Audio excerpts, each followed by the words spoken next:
Magandang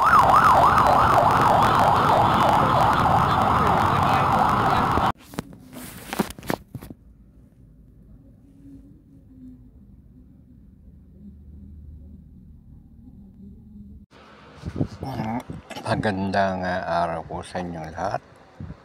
Ito po si Danilo Dizon sa programang Opinyon sa Danilo Dizon TV. Palakpakan. Ang aking pong paksa ngayon ay tungkol doon sa mga apat na pong vloggers na pinadalhan po ng invitation po itong mga pinatawag, hindi po itong mga kumbaga ay mga walang record, no? Wala po itong mga nakasampang kaso. Sila ay pinatawag para siguro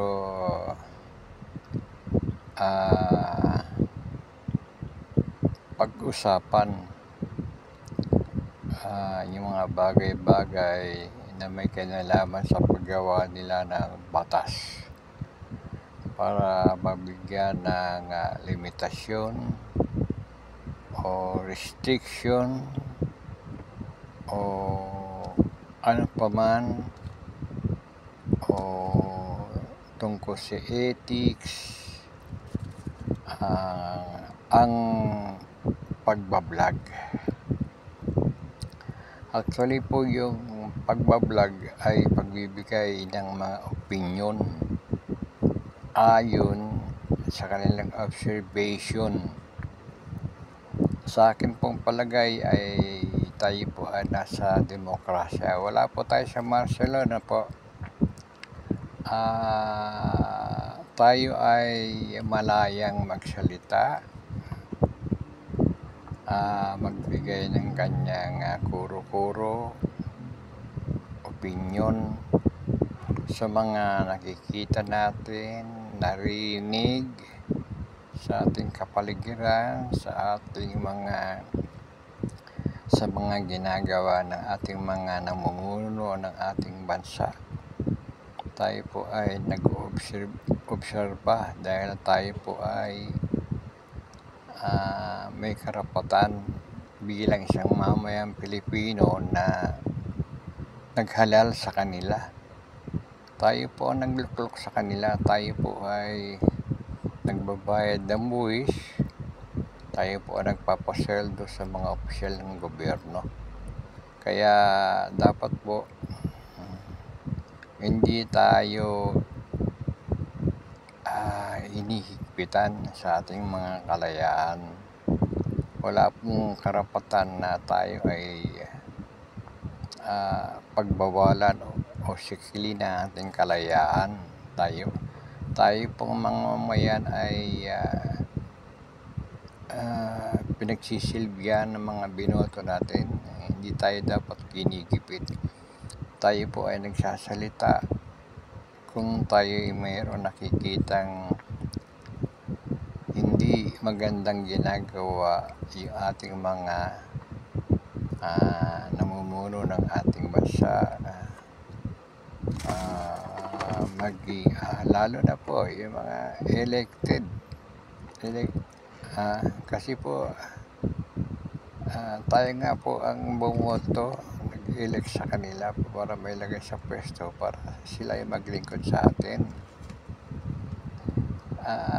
Tayo po yung boss nila, hindi sila yung boss natin.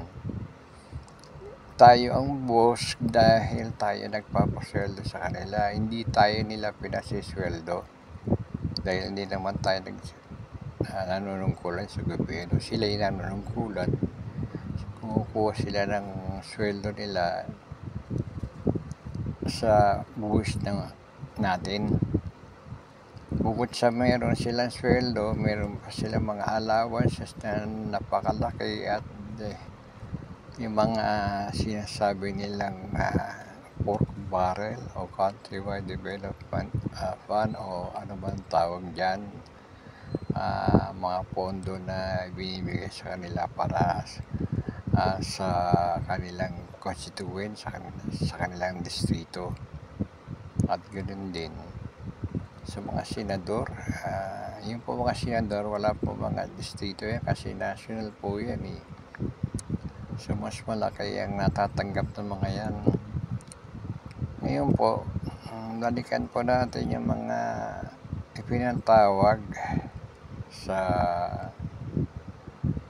noong February 4, halos kahapon lang. Mayroon pong ilan dumalo,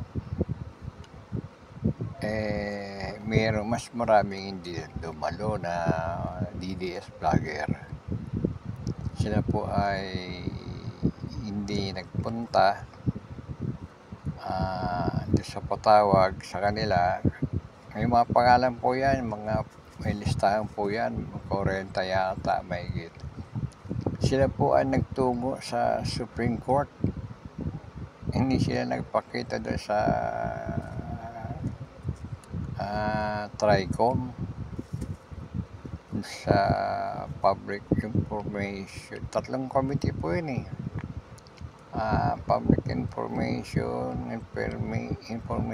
and Communication Technology at Public Accountability yata yung isa na. Kung hindi ako nakakamali, 3 committee po yan. Sama-sama na. Ngayon po, meron dumalo na leche pa nga yung dumalo eh. Na-share mo ng pay. Na-contempt pa yata si Tumuturgo, attorney, isang abogado na taga Batangas. Ang alain yun, sana hindi na lang pala siya nagpunta doon, napahamak pa siya, pinahamak niya siya. Parang pinahamak niya sarili niya. Sumagot lang yung di umano ay ang sabi niya kasi niya meron kasing isang congressman si Marcoleta, tinanong yung Tumuturgo na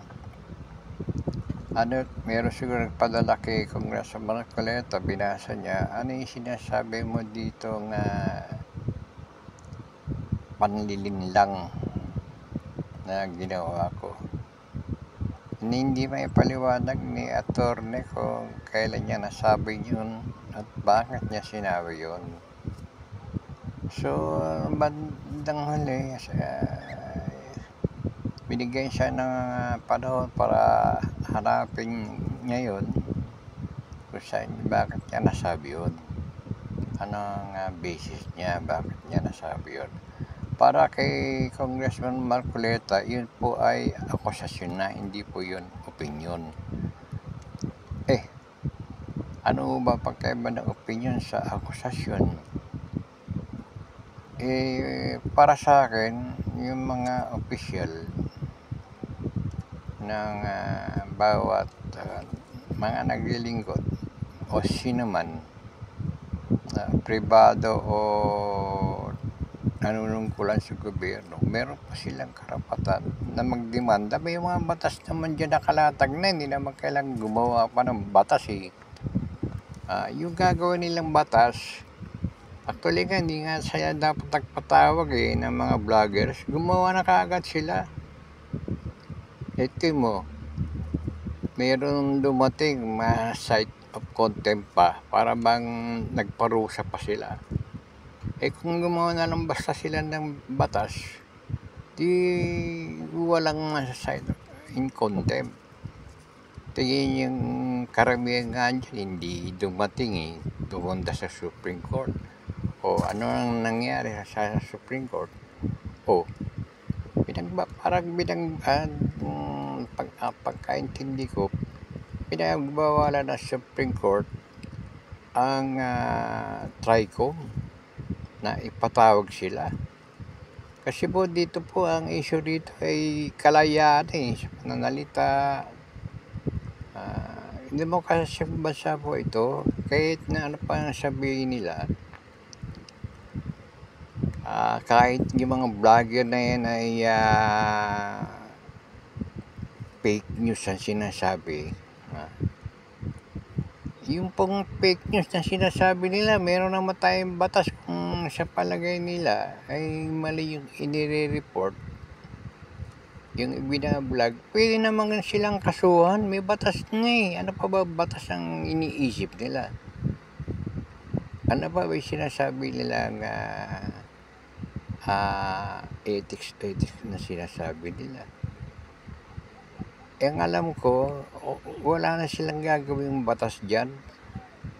Maliban lang kung ang gusto nila i-restrict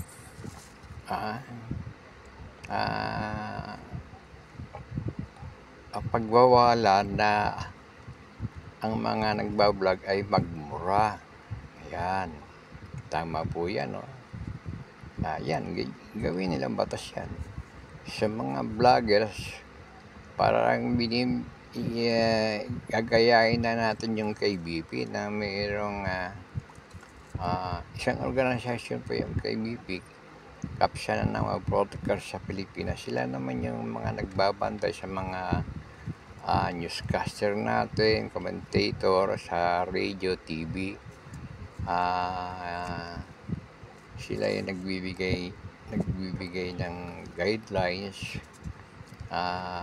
Yung pong mga ating mga announcer, commentator sa radio, TV ay hindi ko alam kung obligado na mag-member ng Kapsanan ng Broadcasters ng Pilipinas o KBP. Yung pong vloggers kasi po bago lang to wala itong Kapsanan. Siguro ang gagawin nilang batas dyan na dapat ginawa na lang nila, hindi sila nagpatawag, magpapatawag naman sila kung magkukulong naman sila dahil hindi lang makapagsalita, kulong na. Mali po yun So tama yung mga hindi nagpakita dun. Meron silang karapatan na magreklamo. Kaya siguro sila pumunta ng Supreme Court kasi parang pagsisikil na ng kalayaan sa pananalita parang magpapabawalan yung mga vloggers na magsalita mga nagbabayad ng buwis yan. Kung nakakapagsalita sila, maaaring hindi natin tanggap kasi nga mayroon din tayong mga tagapanood nila, mayroon din tayong kinikilingan o tayo may sinusuporta ang mga politiko. Ganun po talaga yung pag mga DDS, syempre nagbabantay din yan. Nagbabayad din ng buwis yan, nagbabantay sa mga ginagawa natin mga opisyal ng gobyerno. Ito mga ng BBM supporters, dapat nagbabantay din. Pero ang ginagawa nila, sinusupla lang nila o sinasangga nila yung mga patikos ng mga laban sa gobyerno dahil maka-gobyerno nga sila, pro-government. So, okay lang yun. Wag lang magpapatayan. Okay lang yun na labanan sa salita lang. Ang pwedeng gawin siguro natin ng Kongreso na kailangan ginawa lang nila, hindi na sila nagpapatawag, ay yung reglamento, regulations na parang KBP na lang di gumawa sila ng ibang dapat nga ang pinatawag na lang nila lahat ng vloggers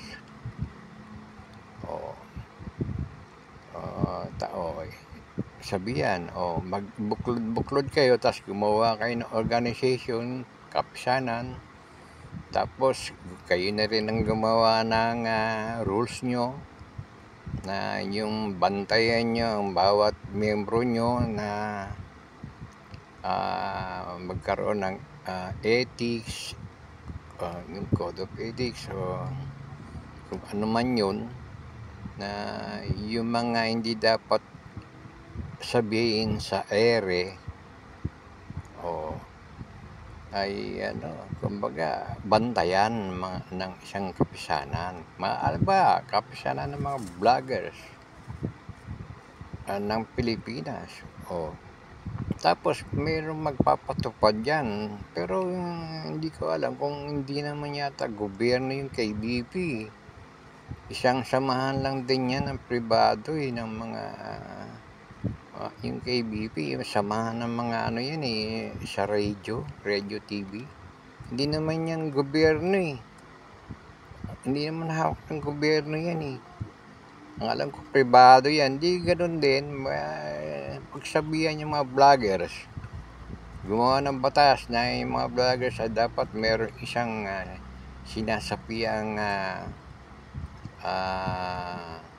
kapsanan o batas. Tapos ang mga opisyal ng kapsanan ng vlogger sa Pilipinas ay i-submit sa amin yung mga ginawa nyong rules, reglamento at pag-aaralan namin. Pero actually nga hindi nga dapat magutos yung siguro yun lang ang batas. Utusan yung mga vloggers na magsama-sama, magkaroon ng isang kapisanan. Period na po yun. Wala namang tawag-tawag. Hindi, pinatawag, pinakulong naman. Ano po yun? Parang sa akin, hindi maganda yung nangyari doon kay Tamagordo, attorney. Pinahiya pa hindi ka dapat abogado, hindi ka dapat nagtuturo. Biro niya yun. Hiniya niya lang. Paano kung lahat ng pala pumunta doon, yung mga vloggers hindi nagpunta doon, hiniya niya rin lahat yun? Paano na? Di ba kawawa naman yung mga tao? Ito, isa pa lang to Yung 40 na hindi dumating, malamang ang dami siguro napakulong doon Dahil lang sa hindi matandaan kung bakit niya nasabi yun. Biro mo yun. Kasalanan yun, hindi lang matandaan. At saka kung matanda man niya nasabi yun, sa tingin nila, sa opinion nga rin din yun O akusasyon na yun. Pag akusasyon, di manda na lang ni Congressman Marcoleta sa Motorgo. Pag mo ipakulong, pag mo ipakontem. Ang bihira naman, Kaya nga tama siguro yung mga 40 na vloggers hindi dumating doon.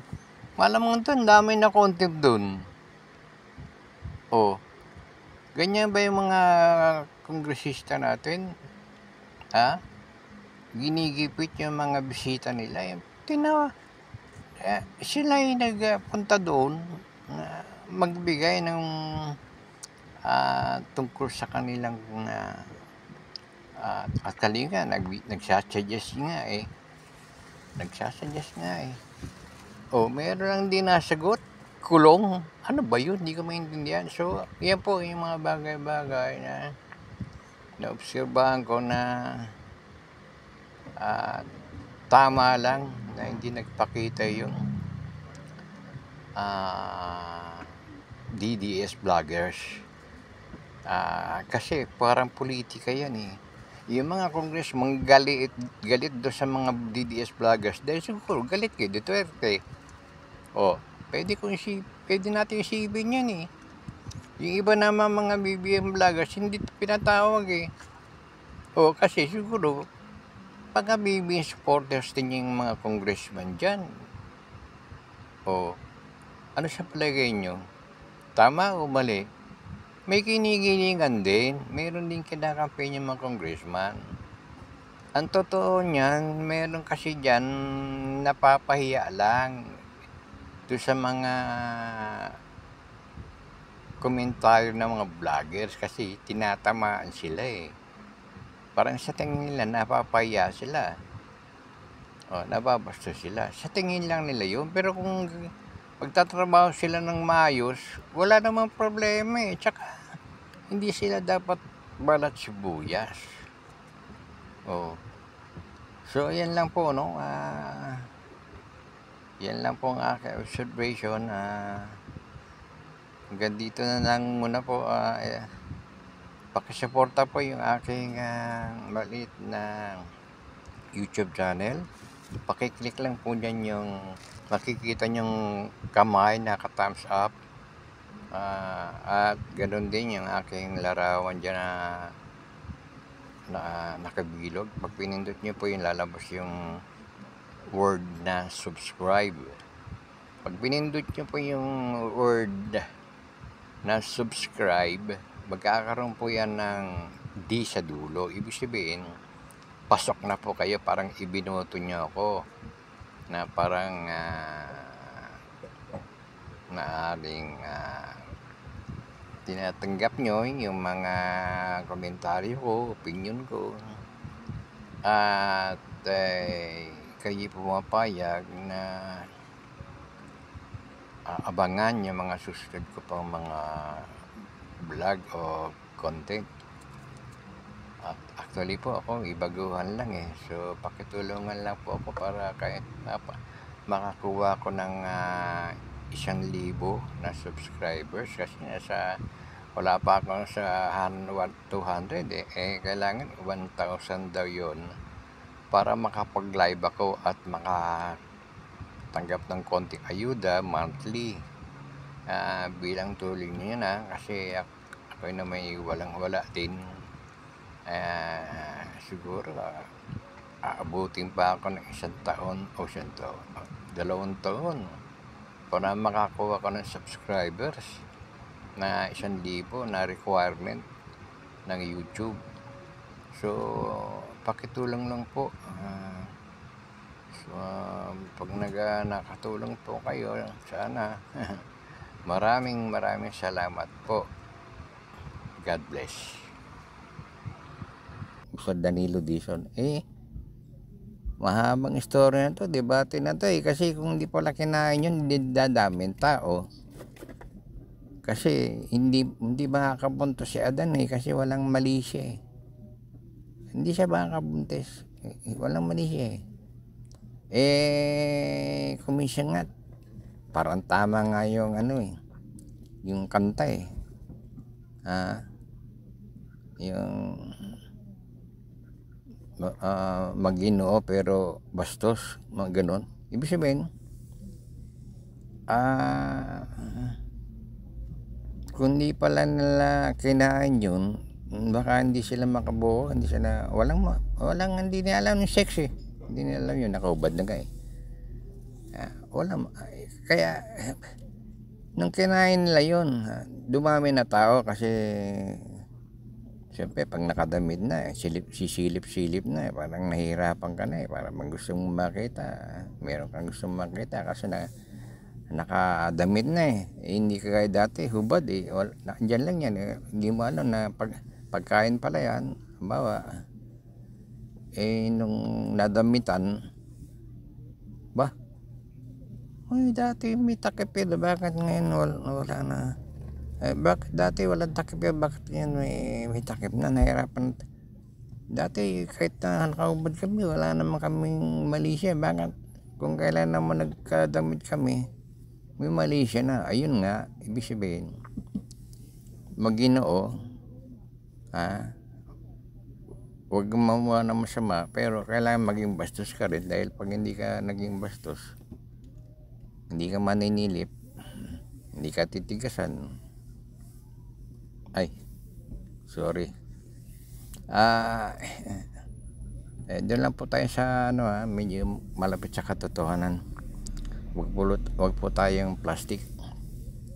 Anyway, hanggang dito na lang muna po, medyo mahaba na. Pakitulungan lang po ninyo ako, pakipindot lang yung yung naka thumbs up na kamay dyan para madagdagan yung views, like, at saka pakipindot din po yung aking larawan na yan may nakabilog. Pag pinindot nyo po yan, lalabas yung profile ko, ando yung nakasalitang subscribe. Sa dulo ng the word subscribe, wala po yung D, kasi kumbaga naghihintay ng mayroong pipindot. Pag pinindot nyo yan, madadagdag na po kayo sa mga subscribers ko na kailangan ng YouTube ay 1,000 subscribers para ako ay mabigyan ng assistance o ayuda na panggastos, pangbili ng data. Biro mo, araw-araw kung bibili ka ng data, kung ano mga bibili mo, mga wala ako, cellphone lang ang hawak ko. Siyempre mahirap din tayo, kailangan din tayo kumain, kinakapos din tayo. So maraming salamat po kung yung pong aking request ay naisagawa nyo, na maraming salamat po. At muli po, ito si Danilo Dizon sa programang Opinion dito sa Danilo Dizon TV.